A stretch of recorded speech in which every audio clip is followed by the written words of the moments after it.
Dieu ne rejette aucun homme. Les hommes rejettent les pauvres.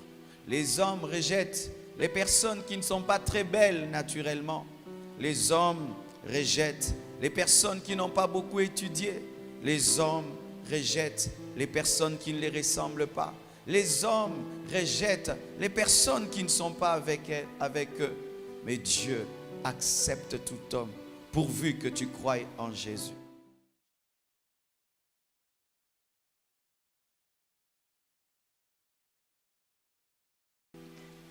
Aujourd'hui, je veux vous parler de l'amour de Dieu. Et je bénis le Seigneur pour la manière dont il a conduit le pasteur Ali, qui a parlé aussi de l'amour de Dieu, parlant de la rose. Et aujourd'hui, j'aimerais te rendre conscient de l'amour de Dieu. Je vous ai parlé de la sainteté. Je vous ai parlé de la puissance de Dieu. Je vous ai parlé de la foi. Je vous ai parlé des miracles. Je vous ai parlé des prodiges. Mais le Seigneur m'a donné 4 messages principaux. C'est l'amour, la sainteté, la puissance et l'équilibre en Jésus-Christ. Et aujourd'hui, il m'a dit de vous parler de l'amour. Ainsi, le thème de mon message ce matin, c'est les dimensions de l'amour de Dieu. La Bible nous dit que l'amour de Dieu a une largeur. L'amour de Dieu a une longueur. La Bible dit que l'amour de Dieu a une profondeur. Et la Bible dit que l'amour de Dieu a une hauteur. Que veut dire et que pouvons-nous comprendre par la largeur de l'amour de Dieu? C'est que l'amour de Dieu, manifesté en Jésus, qui est mort sur la croix, les mains, les bras grandement ouverts, est un amour qui reçoit tout homme. Dieu ne rejette aucun homme. Si tu es homosexuel, si tu es lesbienne, tu viens à Jésus, il ne va pas te chasser. Il va te dire d'abandonner l'homosexualité. Il va te laver de l'homosexualité.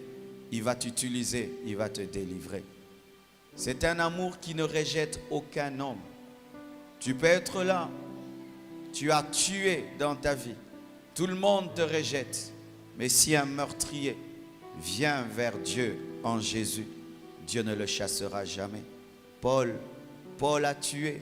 Il a été celui qui a poussé les gens à tuer Étienne.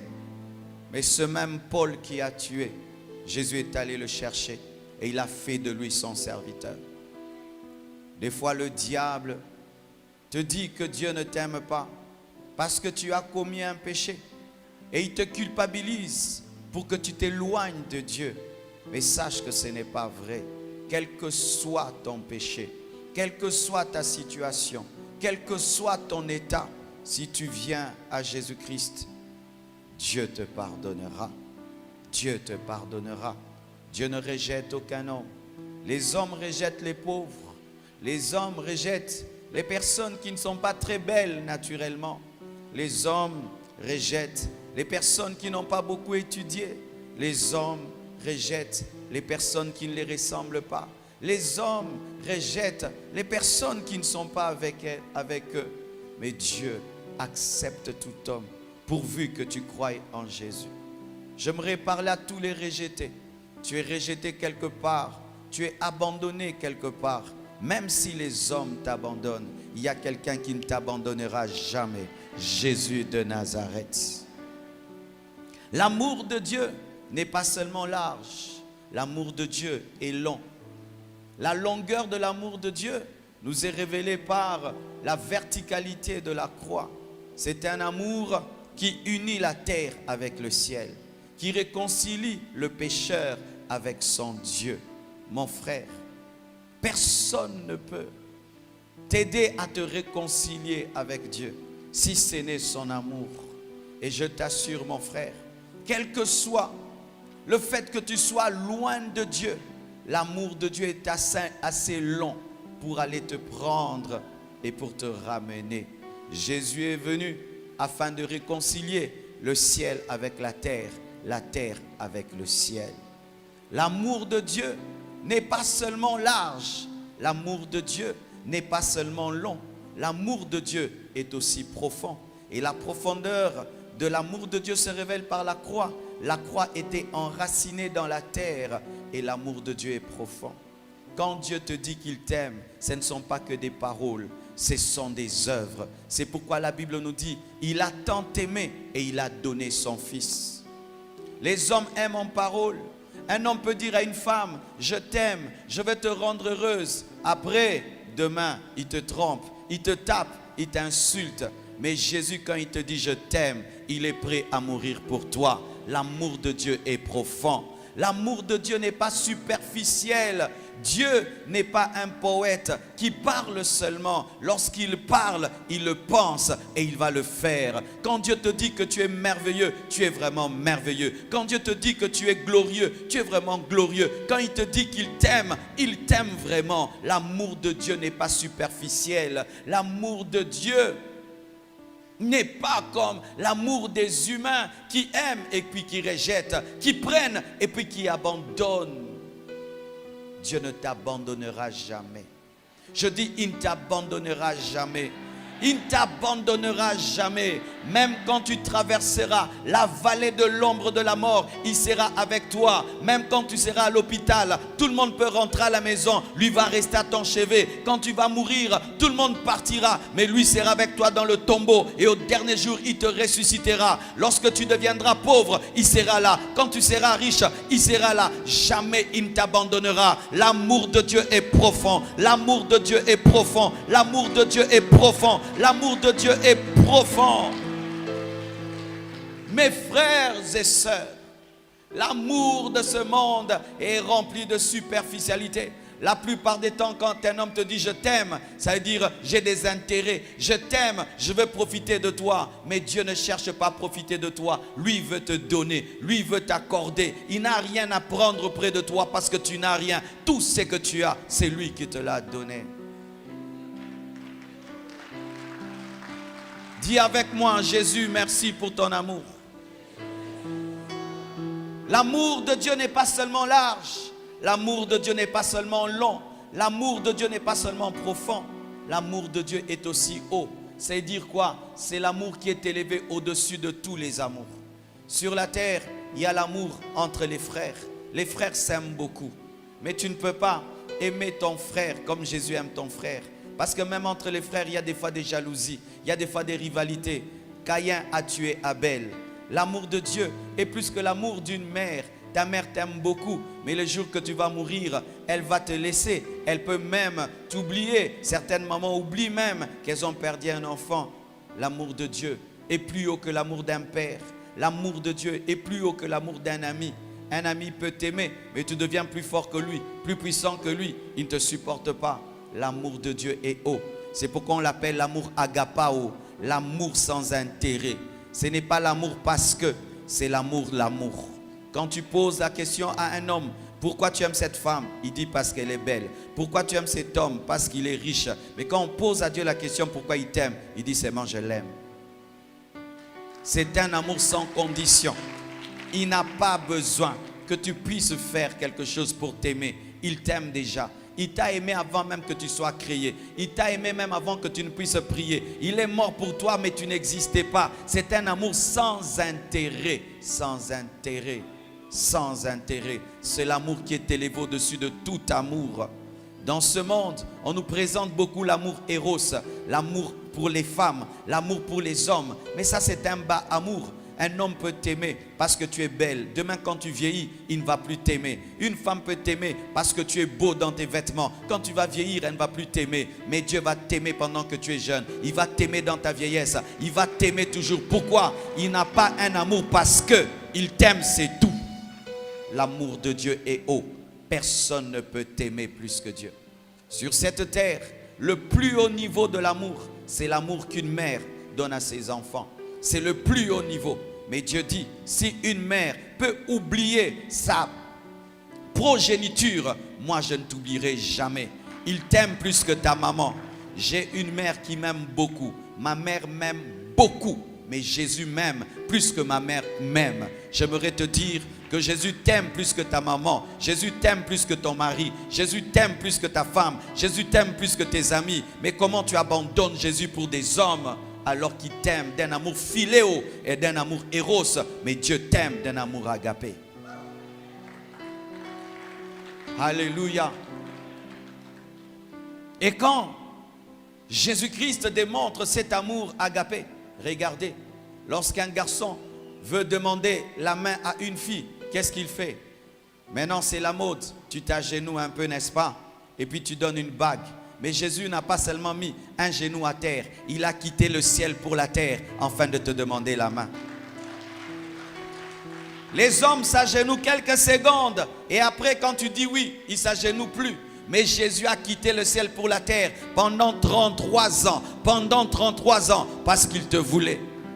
L'homme quand il veut une femme, il te parle pendant quelques minutes ou il t'écrit. Mais Jésus envoie des prophètes, il envoie des apôtres, il envoie des docteurs, il envoie des évangélistes. Il te prêche de janvier en décembre. Dis-leur que je les aime. Aujourd'hui, Jésus est venu te demander la main. Au travers du pasteur Marcelo, je suis le commissionnaire de Jésus. Je suis venu demander la main au nom de mon roi. Mon roi veut t'épouser. Mon roi veut t'épouser. Il te trouve trop belle. Tu es trop belle. Église, tu es trop belle. Tu ne peux pas aller en enfer. Tu dois quitter ton mari Satan pour venir auprès de Jésus. Je suis le commissionnaire du roi des rois. Les prédicateurs sont là pour vous amener à vous marier à Jésus. Les orateurs sont là pour vous amener à vous marier à Jésus. Jésus t'aime.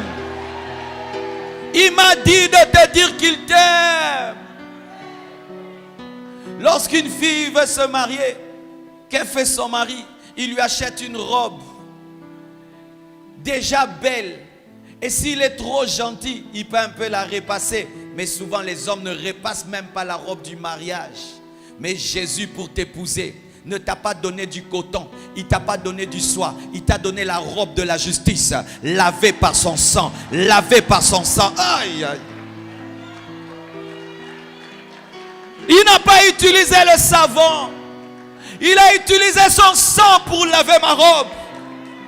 Ma robe qui était tachée par le péché. Il n'a pas utilisé le savon, il n'a pas utilisé l'eau. Il a utilisé son sang pour laver ma robe. Il a utilisé son sang pour laver ma robe. Il a utilisé son sang pour me rendre présentable. Qui a déjà fait ça pour sa femme? Personne ne peut faire ça. Mais lui, il l'a fait pour toi. Lorsque les hommes épousent une femme et veulent lui faire plaisir, ils lui disent, après le mariage, on va aller à Dubaï, on va aller à Cape Town. Mais Jésus ne t'amène pas à Dubaï, il ne t'amène pas à Cape Town. Il te promet les noces de l'agneau de 7 ans, 7 ans au ciel, 7 ans au ciel. La Bible nous dit, le jour de l'enlèvement, au son de la trompette, à la voix de l'archange, les morts en Christ ressusciteront premièrement et les vivants seront transformés. Et nous allons monter vers notre époux et nous allons faire 7 ans de fête. 7 ans de fête. Je vois les jours des mariages. On fait porter à la mariée une couronne. Et c'est rarement en or. Ce sont les reines, les princesses qui portent en or. Mais souvent, c'est seulement une petite chose qui n'a pas de prix. Et le garçon met ça sur la tête de la femme. Mais nous, Jésus nous donne une couronne de gloire. Et il a acheté au prix de la couronne d'épines. Il a porté la couronne d'épines pour que tu portes la couronne de gloire. Il a porté la couronne qui a déchiré ses veines, qui a déchiré ses veines pour que toi tu puisses porter la gloire. Jésus t'aime, Jésus t'aime, Jésus t'aime plus que ton père, plus que ta mère, plus que tes frères. Je ne sais pas dans votre culture si on demande la dot. Mais dans notre culture, dans certaines cultures, chez nous on demande même des vaches. Tu veux épouser ma fille? Et puis il te dit, donne-moi une vache, donne-moi $5,000. Et Jésus, quand il a voulu t'épouser, il a payé la dot. La dot, c'était lui-même. Imagine un garçon veut épouser ta fille. Et puis tu lui demandes de l'argent, il dit non, ta fille ne vaut pas l'argent, elle a trop de valeur, je deviens ton prisonnier. Mais Jésus a accepté plus qu'être un prisonnier. Il a accepté de mourir pour t'épouser. Il a accepté de mourir. Il a accepté de prendre la balle qui devait te tuer. Il a accepté de prendre la flèche qui devait te tuer. Il a accepté de mourir à ta place. Il a donné la dot de son sang. Pas une goutte, tout son sang. Il a donné la dot de son corps. Il a donné la dot de sa communion avec Dieu. Il a accepté de perdre sa communion avec Dieu pour t'épouser. C'est pourquoi il a crié, Père, Père, pourquoi m'as-tu abandonné? Qui peut t'aimer comme ça, frère? Personne ne peut t'aimer comme ça. Personne. Et quand un homme un peu riche épouse une femme qui est pauvre, qu'est-ce qu'on dit? Il faut faire le régime matrimonial de la séparation des biens.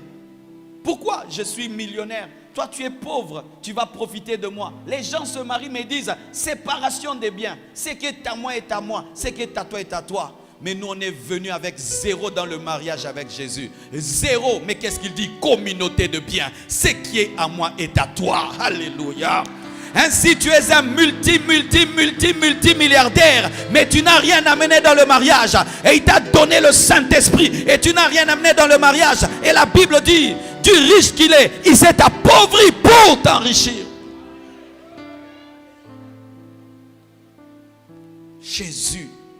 Jésus t'aime d'un amour incommensurable. Ne le déçois jamais. Ne le déçois jamais. Vous tous qui vous êtes convertis pendant la croisade, ne décevez pas Jésus. Si vous êtes des chrétiens, c'est au prix de sa vie, au prix de son sang. Et je vois des garçons, quand il veut épouser une fille, il lui dit quoi? Pour le meilleur et pour le pire. Mais quand elle tombe malade, il abandonne. Quand on coupe la jambe de la fille, il part. Quand la fille n'a pas d'enfant, il part. Mais il avait dit pour le meilleur et pour le pire. Et on ajoute, seule la mort pourra nous séparer. Mais quand Jésus vient vers toi, il te dit quoi? Pour le meilleur et pour le pire. Et la mort ne va jamais nous séparer. Et la mort ne va jamais nous séparer.